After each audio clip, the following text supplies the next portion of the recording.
going to be as simple as climbing Everest. Now, kind of helps if I explain this a little bit, because Everest is a daunting task. Not many people even get to attempt it.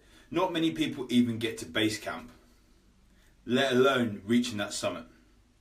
Now, little known to a lot of people, I have some passion about getting to base camp one day, and who knows, maybe even going up the mountain, if she lets me. Now, what has this got to do with your health?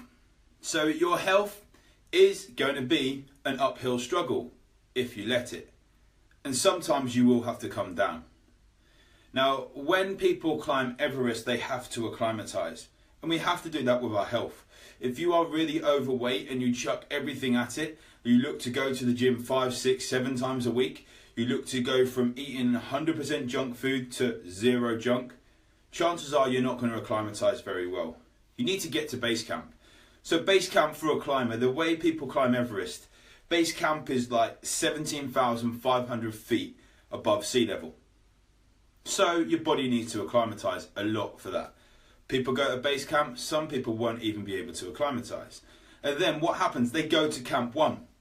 Camp 1 is 19,685 feet. They have to acclimatise there. But they can't go straight from Camp 1 to Camp 2. They have to come back down. Their body needs to regain strength. Then they go up again from Camp 1 to Camp 2. Base Camp 1, 2. Camp 2 is 21,000 feet. That's a long way up. The body needs time to acclimatise, so they might spend a day or 2 up there. Then come back down. Base camp, get their strength up. From there, they go up 1, 2 to Camp 3.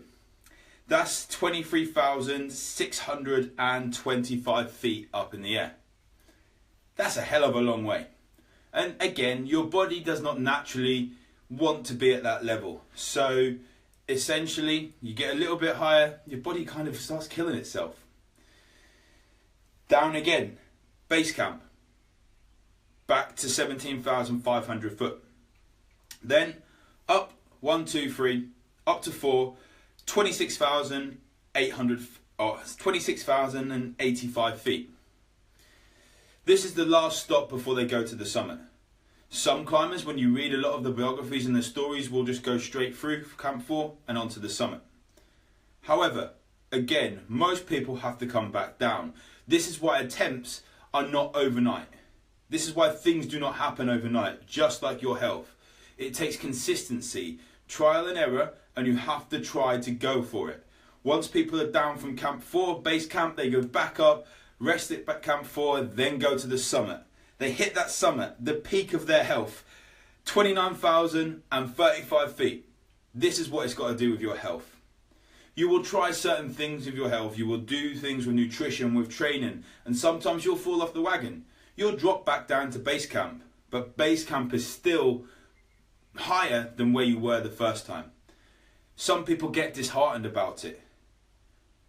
But what happens there? Okay, I've been to Camp 1. I know I'm good at Camp 1. I've dropped back down to base camp. Shit happens. I'm going to Camp 2. So they go a little bit higher with their health. Starting, they know they've hit 3 sessions a week. They've done really well. They drop back down. Okay, I'm going to go for 4 sessions now. I'm going to try a little bit more cardio. I'm going to run a little further. I'm going to cycle a little further. I'm going to go a little faster. I'm going to lift a little heavier. And then they come down again. But it's not all negative stuff to come down. Sometimes you need a little bit of a break before you crack on a little bit more. So this is a massive thing. And okay, I'm not necessarily talking about performance when I talk about periodizing your training and nutrition. I'm talking about life. If you want to be healthy overall, it is good to look at the bigger picture. You're not going to climb Everest in one attempt. You're going to go up, down, up, down, up, down, and then to the summit. But it takes consistency.